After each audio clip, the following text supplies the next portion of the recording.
Welcome to Druid Talks. Today's episode, how to be a generative AI taker, maker, and shaper. 80% of companies are investing in generative AI or thinking of investing in generative AI. Why are they doing that? Productivity, quality, innovation, and revenue growth opportunities abound. Today, we have Will Harris of Acceler-Alt, the former Chief Digital Officer of IQ Investor Services, and Will's Acceler-Alt business supports mid-market private equity companies adopt AI in their portfolios. Will, welcome to today's Druid Talks. Would you mind telling the audience a little bit more about you if they don't already know who you are? Thanks, Kieran. Great to be here. Always good to have the chat. So hello to everybody watching. As Kieran said, I'm Will. I founded an organization recently called Acceler-Alt after having quite a long career in consulting, specifically around advanced technology, and as Kieran mentioned, working for a large investor services organization. So I work very closely with private equity companies in understanding how they can adopt artificial intelligence, generative AI, advanced data practices to both grow revenues within their portfolio companies, control costs, and really support how they stretch the EBITDA and ultimately the enterprise valuation of their organizations. Acceler-Alt's quite new. We've only been going for a few months, but having some really good traction in the market, thoroughly enjoying it. And of course, AI at the moment is the flavor of the month. It's nice after 10, 15 years to be the popular one rather than the geek who looks at all this stuff in the background. Yeah, well, welcome AI, the 80-year-old overnight success story, Will. Yeah. So, well, why are people investing, or why are companies investing in AI? Yeah, it's a great question. A lot of people ask. I mean, there's the two obvious answers in people looking at productivity is the big one. I think a lot of when we speak to CFOs or people in operations, it's really about productivity. How can we support our staff do more, especially where I am in the private equity world? It's less about how do I reduce the number of heads in a contact center or anything like that. It's more about I've invested in an asset. I need this asset to grow. By investing in AI, I can support my staff and grow the asset faster than I grow the staff base, which is typically one of, if not the largest cost in an organization. And of course, derive higher EBITDA and then higher enterprise valuation from that. What we're seeing really emerge as people get used to these tools and opportunities is actually how do I transform the service that I'm providing and how can I supercharge my ability to drive revenue, again, for the same reason as to how it flows through to EBITDA. The other thing that we're starting to see, or conversations that I'm having more and more now, is rather than being on that positive side of the fence in how can I use this to develop my company, it's looking at the defensive side of it, of saying, what is the risk to my organization and what is the risk to the services or products that I provide by the advent of massively available, simple to use AI tools? And how do I need to act in order to protect against that risk or transform my services to be better suited to an AI-enabled world? Well, how do organizations invest in AI to boost their business performance, but not risk vast amounts of their cash? Yeah, I think in the first instance, there's a heck of a lot of free tools out there, right? There's the major challenge that I see when people are adopting AI these days. 18 months ago, a little less, everybody was very much just on the bandwagon. Let's try it. Let's see what we can do with it. So people are consciously aware, especially when we talk about generative AI, of where is my data going? What is the law in this particular jurisdiction pertaining to the use of AI? What risk am I introducing to my business by doing it? And people are being a little bit more cautious. Now, I welcome that caution because it means we're doing this a lot more forthright and a lot more considered. Now, more often than not, organizations will need to spend some money to invest in AI to do it properly. But there are free tools, the very famous, popular one, ChatGPT, of course, and all of their competitors. There are lots of generative AI capabilities. Druid, of course, Druid talks with a community version that you can go and test and see the functionality. But when it comes to deploying it really live, it is important that you have expert help, whether that's through an organization like mine or any of the big consultancies, or whether it's through taking on fractional leadership, or whether it's investing in an internal team. Now, to me, to limit the risk, I think taking on some fractional leadership or taking on an organization with some expertise and track record in this space to help you identify two things. One, where are the low-hanging fruit? Where are the opportunities that I can execute upon in order to get real buy-in from the board? And they can see that this technology is really going to help, and in many ways make the pilots and proof of concepts and proof of values self-funding. But in tandem to doing that, really working with either an internal expert you've hired or some external expertise to devise a proper AI strategy. Now, that strategy shouldn't, in my opinion, be purely for the sake of using AI, but really understanding, as I mentioned earlier, what's the threat to my business by the emergence of it? And what are the opportunities now presented to me to accelerate my business with the application of advanced technologies? What I would mention in this space, Kieran, is AI in itself still isn't a defined term. It means different things to different people. You can take the cohort of people I was doing my doctorate with and ask us all, what is AI? And you'll get 20, 30, 40 different responses. So it's not to just think about generative AI, but about your data assets, about advanced technologies, about machine learning, machine decisioning, and all the other elements that make up this AI landscape.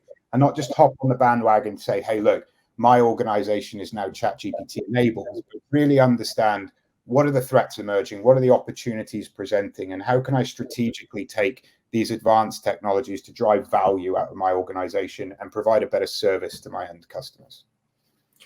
How are the private equity companies that you support, Will, using AI to develop the portfolios, to develop their portfolio companies? Yeah, there's again about 3 or 4 different main ways. There's lots of different things that happen, but the 3 or 4 main things, of course, are how do I look to control cost, drive the size of the company up without driving the size of my staff base up as much as I'm driving up the output of the organization. I'll come back to specifically how they do that on a portfolio level in a second. Same with where's the opportunity for me to understand increased revenue. Now, that could be if you're a B2C organization or selling physical goods or you're selling a service, how can I produce an increased amount of that service in the same period of time for a similar sum of money? Or if you're looking at an organization that's a bit more, that does other types of work, then how can I actually generate net new product using AI, or what does AI mean to my product base to drive revenue? The big thing that I'm starting to see shift in, especially in mid-market, a lot of the large cap portfolio PE houses have already done this and have a lot of people on their staff, but that mid-cap are really adopting these strategies now.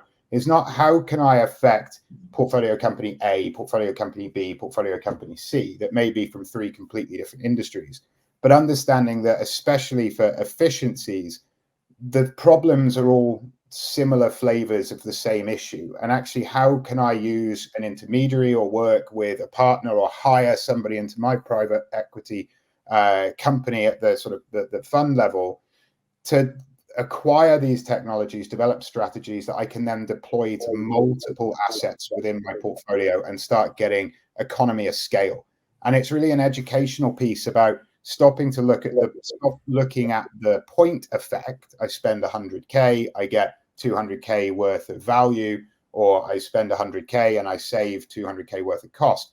But actually looking at if I can apply this across an entire portfolio or a large percentage of my portfolio, how does that affect my enterprise valuation? And when we take into consideration the multipliers that these organizations are sold on, we can start seeing that relatively small investments under 1 or 2 million can really start generating 10 or in some cases hundreds of millions in enterprise valuation. And if we looked at it bottom up in the individual case, we'd never execute on those programs. And that's where it comes back to being very important about having a strategy and really keeping your primary business function in mind. Private equity house is there to make money, make return on investment. So we should look at AI in no different way. How can I invest in this and drive up the returns on the investment, rather than how can I take 1 FTE of Will and turn him into 1.2 FTE, but still only have 1 Will, because it doesn't aggregate in the same way. Well, I like that value mix across a multiple portfolio. That's really nice use of math.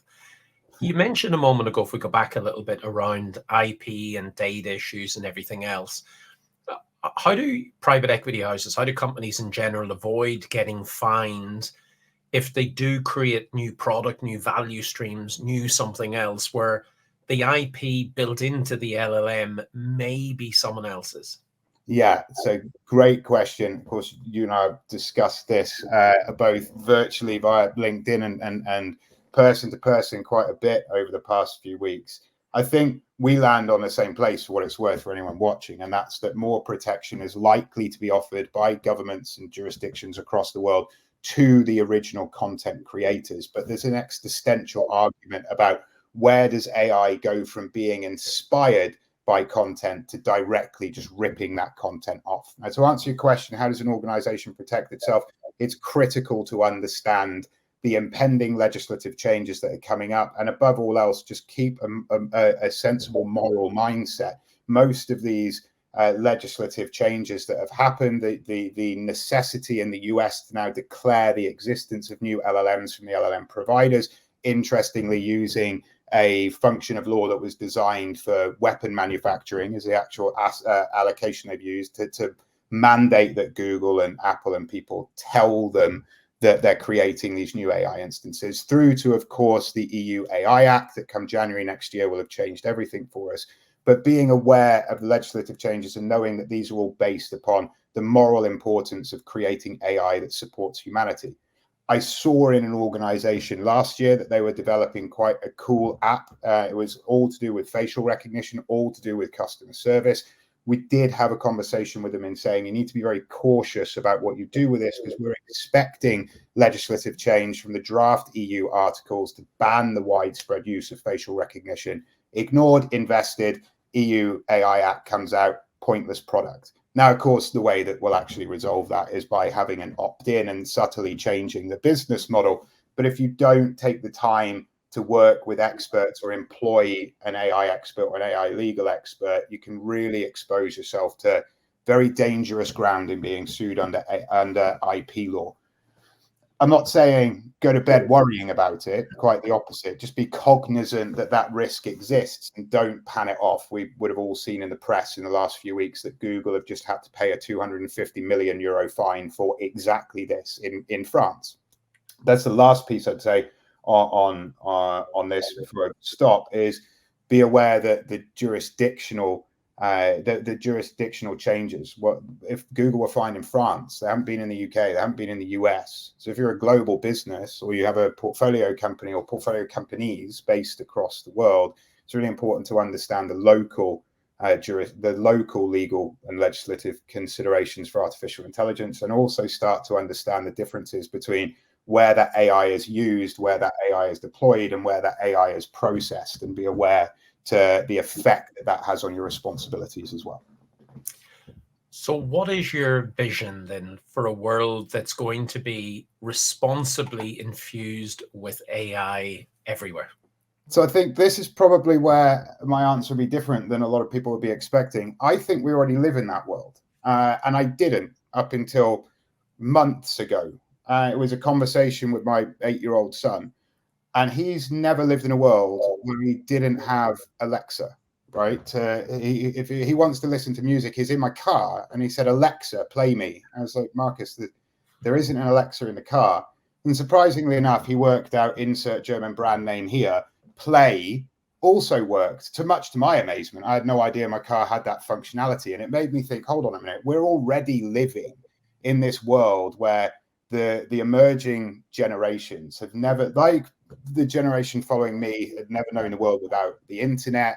The generations coming up now will never have known a world without AI, just because it's not robots walking around in the way that Hollywood taught our generations to look at it. It doesn't necessarily feel like that, but it's everywhere, from the adverts that you get on your social media or on your web browser, through to your ability to use home assistants, smart home devices, the medical care you get from the NHS, the insurance quotes you get from your insurer. All of these things have a level of machine decisioning and AI involved in them.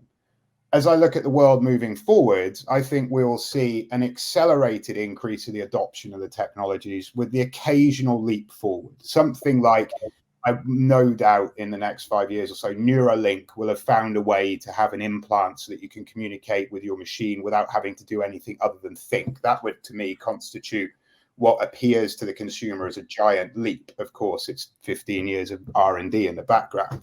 But with the exception of those small leaps. I think we'll just see a continued acceleration towards self-driving cars, smarter homes, easier ways of interacting with machines, better ways of interacting with each other. I don't currently anticipate that we'll have a flick of the switch and the whole world is suddenly iRobot or whatever it may be. Yeah, it's interesting that, because I think a lot think AI has just happened potentially because of generative AI getting so much noise, but that's a good thing. If it raises awareness and we talk about the risks and everything else, fantastic. But we do need to talk about those risks as we've done today and get people alert. Well, your final thoughts then, or advices for companies, boards, C-suite, private equity groups who are at the start of the AI race. The starting gun's been fired. What advices are you going to give them, sir? Don't panic that you're looking at someone's heels, because unless you were the first off the line, there are people ahead of you. And when you start your journey, there will still be people on the line. Just avoid, we all know the story of Kodak ignoring the digital camera. Avoid being so slow to adopt that your business gets affected. And rather than looking at this as AI exists, how can I use it? I would look at what is the core element of my business? What is my core purpose beyond my technology, beyond my processes, beyond my people? But as an organization, why do I exist? What am I trying to achieve?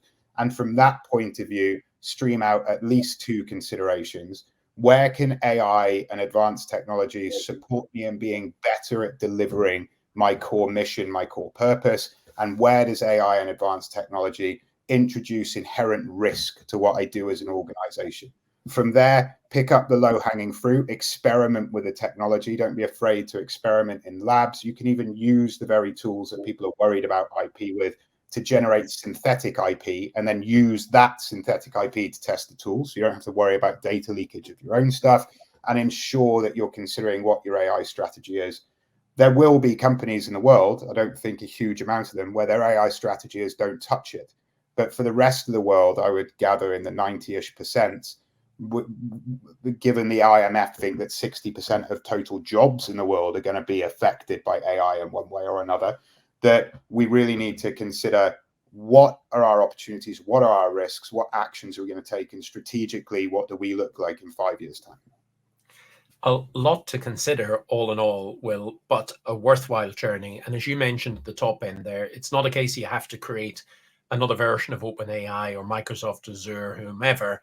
There are technologies available that you can take right now to leverage benefit and do it responsibly.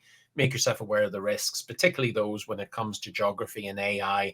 And as you mentioned, AI is a big phrase, not just generative AI in this day and age. There's others who can actually make more of other technologies like Druid, like Amazon Bedrock, before you go to the total shaper end, which is your OpenAI, the world, to leverage, as you mentioned earlier on, for productivity, for revenue generation, for ideas. And I love what you mentioned across the private equity group. If you have this aligned with your strategy, you can create huge amounts of value by employing great technology and great individual brains to come into your business to try and get this to spread so that you get multiple advantages. Well, thank you so much for a wonderful and insightful Druid Talks today. We wish you and the business every single success. Thank you everyone for watching Druid Talks today. Until our next episode, we will see you next time. Thanks very much.